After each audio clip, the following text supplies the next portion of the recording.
Just be glad for all you have that's in today. Hey everyone, Connie here. Welcome to my blind reaction to episode 5 of Carole and Tuesday. Yeah, this show is just amazing, honestly. It's just continuing to prove how great it can be.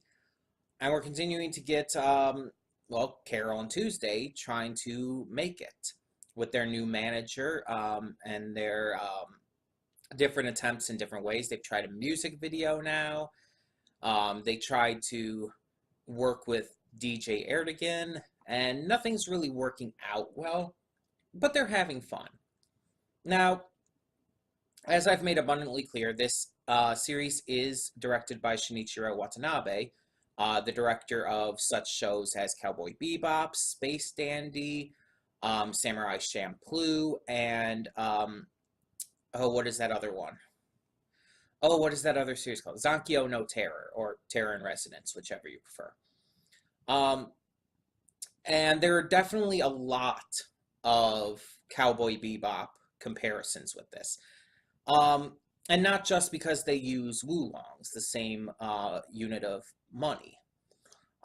There's definitely a lot of things that kind of feel very Cowboy Bebop, kind of feel very Space Dandy, like the robot we had, the recording robot for the music video, who might be a recurring character from this point on. Very much reminiscent of Space Dandy, very heavily reminiscent of Space Dandy. Just the world in and of itself, the character designs and stuff make me think more Cowboy Bebop. The characters and humor are definitely like nothing, I feel, that Shinichiro Watanabe's worked on before, though. Because it doesn't feel like Cowboy Bebop. It's definitely a lot less serious and intense. It's not as goofy and ridiculous as Space Dandy, though, at the same time.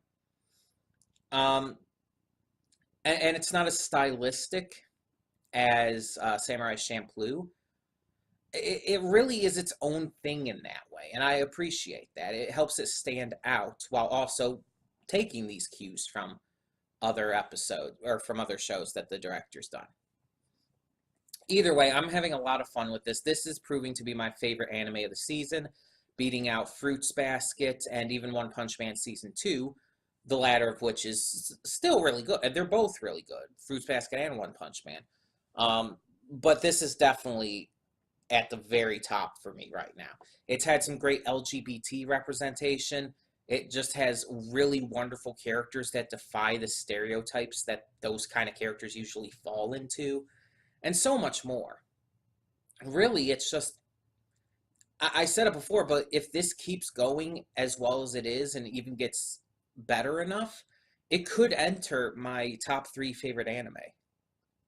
And I doubt it'll ever get good enough to surpass Fullmetal Alchemist Brotherhood or My Hero Academia, but you never know. You never know. It could happen. But yeah, either way, it's gonna be up there. I can tell already. It's gonna be up there, easily top 10 worthy, easily. But as to exactly how it would be placed, that's going to depend on where it goes and how it continues to progress and develop.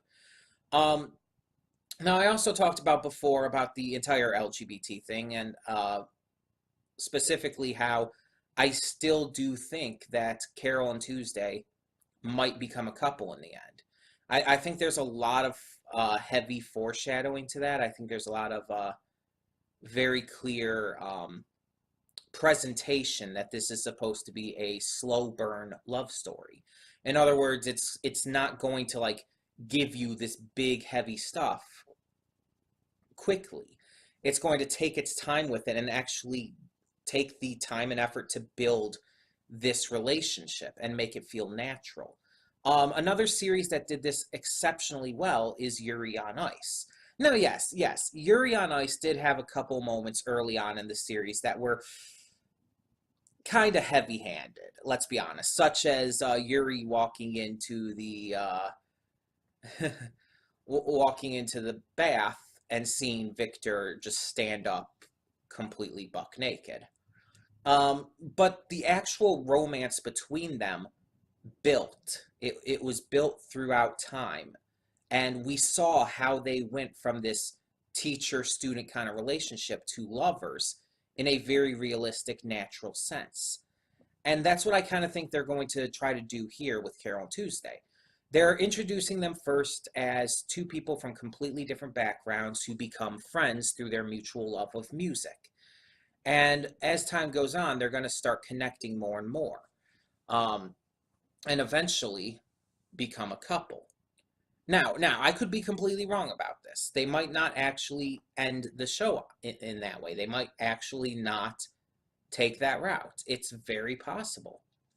But I think it's kind of hinting, it's kind of telling us that that's where it's going. It definitely seems like all of the clues are there. All of the big like information. It's telling us without being super explicit or out there about it, basically. That's how I'm viewing it, at least. And maybe, admittedly, that is just because I do really like to see representation in media, especially anime. And maybe I am looking for it in a way.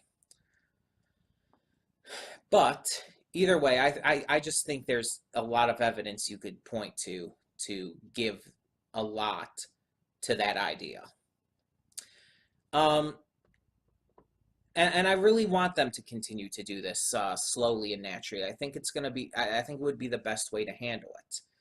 Um, so either way, I'm really enjoying this series, and I have no idea what we're going to get into with this episode. I presume they're going to continue trying to make it bigger, trying to do better and everything. I don't know what they would do next. The only thing I could think of would be maybe get better instruments or maybe try to work on getting a gig. I mean, that's the only things I could think of at this point. They've tried music video, they tried getting someone to work with, and that stuff's kind of being put on hold for the time being. So it's like the other stuff you have to really work on is, well, yeah, you want to get gigs, even if they're just small things, and you want to be able to have the best equipment. Um, no, I mean, there's nothing against the guitar that Tuesday has or um, the keyboard that Carole has. They're fine. They work well and they sound good. There's nothing wrong with that, but there's also nothing wrong with upgrading. So yeah, that I could completely see happening. Um, we're obviously going to get more of Gus. I don't think we're going to get more of his ex-wife, whose name I cannot think of, or her fiance. I don't think we're going to get any of them this episode. If they do appear again in the series, they're going to kind of be kind of here and there, not like all the time. Um, and then there's all these other characters. We have Rhodey, who's kind of become part of the gang as well. DJ Ertigan, I don't think he's gone. I definitely think he's going to keep returning. And a lot of other characters. We also still have to touch more on Tuesday's family and the fact that they are kind of trying to find her. So there's that as well. I'm excited though. This has been just really fantastic, and I hope it continues to be. So why not just get this started? When the screen fades to black, pause this redirect and go to the description below. Follow the link to the reaction. Oh, excuse me. Ooh. Follow the link to the reaction, and after you watch it, come back here to the redirect and resume play. Because after it fades to black and then fades back in, everything from that point forward will be my afterthoughts and will contain spoilers to the episode. So that being said, thank you so much for tuning in, and I will see you at the reaction. And we are back, and we'll begin with spoilers in 3, 2, 1, now. So another great episode of Carole and Tuesday. And this one definitely did a lot more than I feel the last episode did. And kind of went forward with quite a few more different storylines. Um, So let's go with the I guess you could say lesser storylines first. Not that they're unimportant, but the B plots basically. So Angela and her mother are meeting with Mr. Tao and working to continue to get things going. Um, Angela's mother is upset about how Angela's been treated and everything, and is trying to get answers. But Mr. Tao's as cold and just kind of rude as ever. um, but he ends up taking them to this place to get like this big investment, and it works out. Angela does this a cappella performance, and it works out, and they get 12 million oolongs. Now, last time I remember, I looked up what like the value of oolongs to like what the US dollar is, and if I remember right, it was very small. Like one oolong is equal to like a penny, basically, something like that, something very minimal. So if one penny is equal to a dollar, then let me see here. Good thing I already have Google up. 12 million pennies in dollars. Hold on.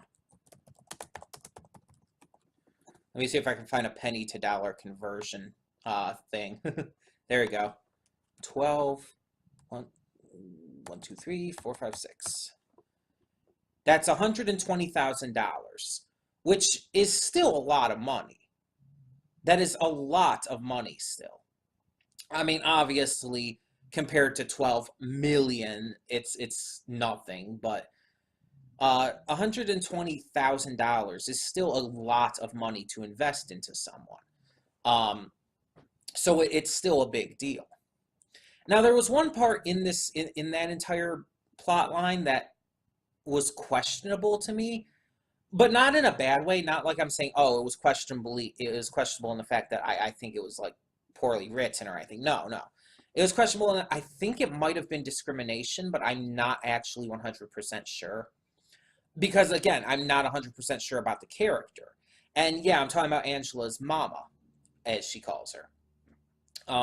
Angela's mother, as I've said in the past, appears to possibly be trans, though it's not actually clear. Now, Tao kind of rudely and dismissively referred to her as androgynous and everything. And the tone and everything it was clearly said in was very, again, dismissive of her. And I don't know if that's actually, I don't know how that's supposed to be taken exactly, because, I mean, Tao is clearly a rude little shit, but I don't know if Angela's mother is actually supposed to be seen as trans or not. If so, I mean, it's very possible. This series clearly is okay with LGBT representation.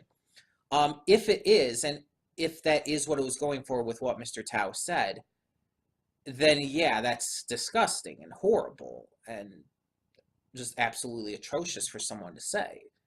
But again, I cannot rightfully say. I'll look into it if I can. Um, Honestly, this series isn't getting a lot of attention right yet because Netflix Prison and some people are insistent on waiting for it to officially come out and everything.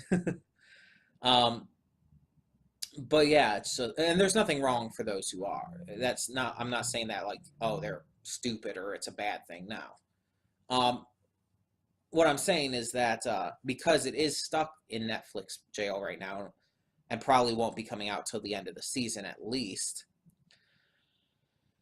a lot of people aren't watching this, unfortunately. I think the biggest group of people I've seen who are on Tumblr, when I've been looking for fan art and stuff. And so I'm going to check on there, see if anyone said anything about that. And I guess we'll just kind of go from there.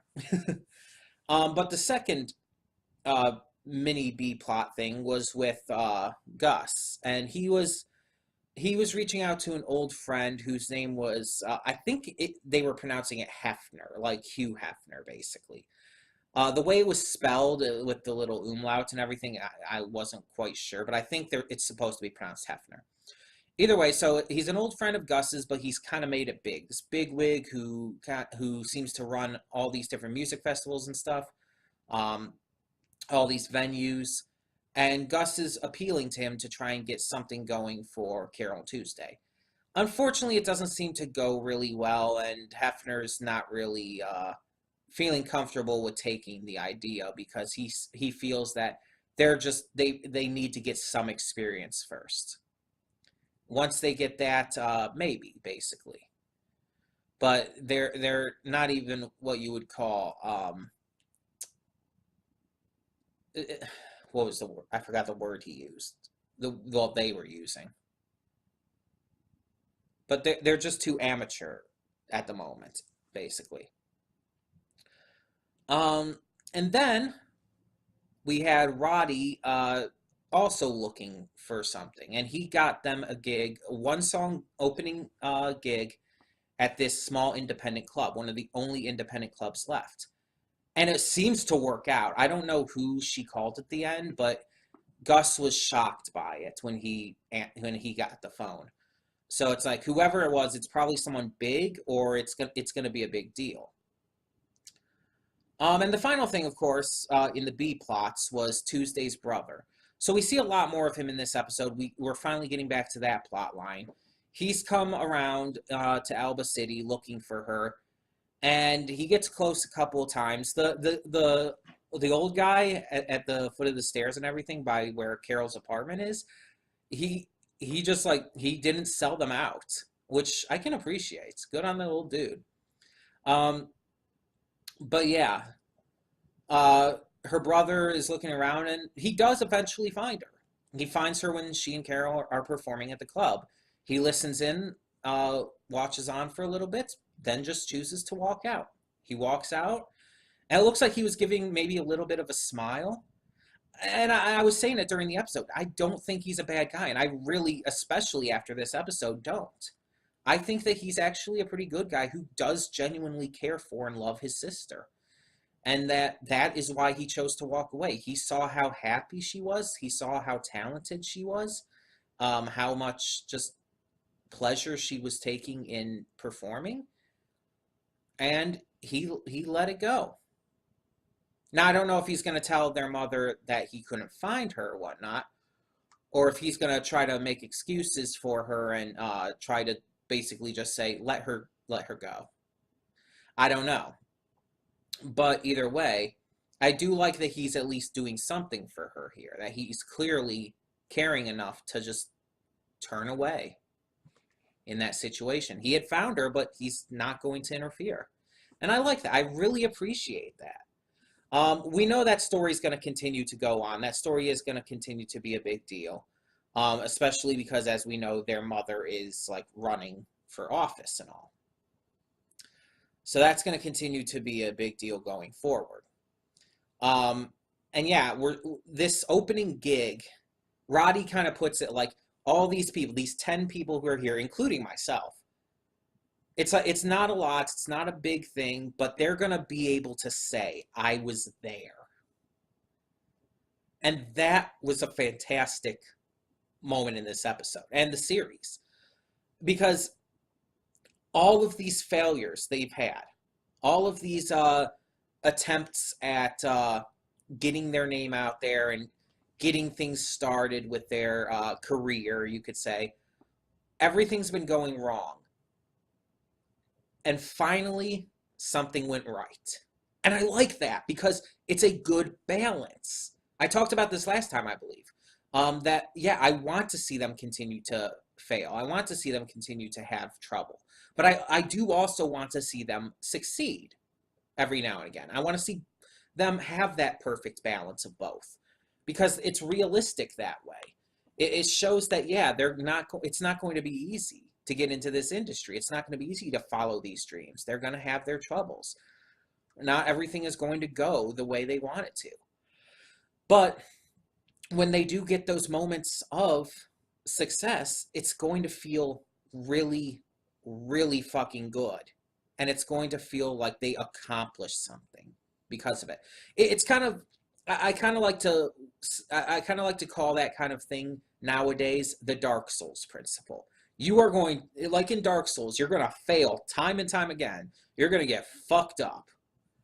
But every time you continue, every time you replay, you start again, you get better. And eventually you will succeed. And it's going to feel so fucking good when you do. Whether you're facing the bell gargoyles, whether you're facing the scaleless dragon, whose name I cannot think of at the moment. It's like Sylph or something like that, or I don't know. But either way, it's like it's that's how it is in Dark Souls. You're going to keep dying. You're going to keep failing. But when you do get that win over a strong boss, it feels so fucking good. And that's kind of what it's like here. Yeah, they're going to fail. They're going to keep having all of these troubles getting started.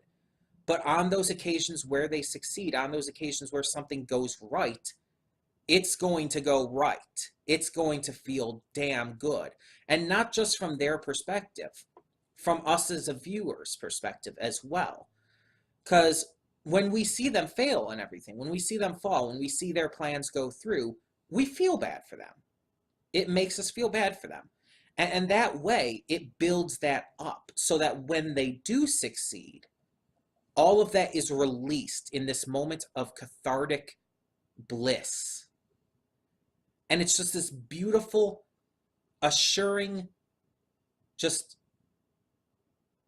chilling moment that shows you that this is what all of those losses, all of those failures had been building up to. And it's fantastic. When they're singing there and when everyone started to turn and pay attention to them, I was getting chills. Because of what it stood for, because of what it meant, because of what it was conveying with such a simple action as some people in a club, some normal, ordinary people sitting there in a club just turning their heads. It's so simple, but it works. And I'm really, really just happy about it. I know it may not sound like the most extravagant word for it, but I'm happy right now. I'm just really happy about how that ended, about how that ended up, about Tuesday's brother turning and walking away, letting her have this, about this club owner who Roddy basically had to beg to get to accept this, had to plead with, not to too heavy a degree, not to like the degree Gus was begging for, but someone he had to beg for, clearly being impressed to the point where she makes a call to someone who has to be big based on Gus's reaction at the end. This, when Roddy said that they're going to look back on this and say, I was there, that's kind of telling me that this is their breakout moment. This is the moment where they're going to start making that name for themselves. And again, it's not going to go perfect from here on out. They're going to still have their troubles. They're going to still have issues along the way. Not everything's going to work. But this is the moment where they go from just a dream to a possibility, where they truly become not Carole and Tuesday, the people, but Carole and Tuesday, the musicians. Carole and Tuesday, the band. This is where it all truly starts. And I'm excited. I'm hyped. This series continues to prove itself. Continues to show why it's my favorite series of this season. And why it will possibly be my favorite of the year. And possibly enter my top 3.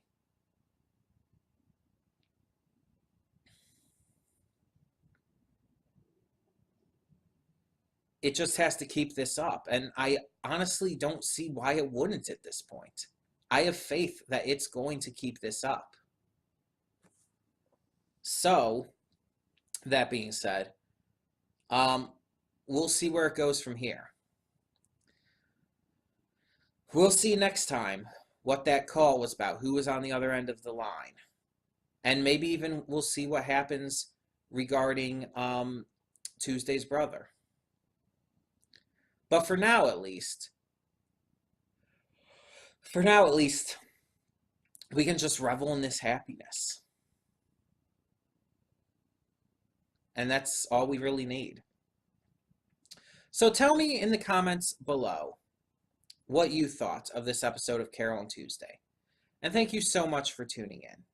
For now, I'm Connie and I'm signing off. See y'all next time.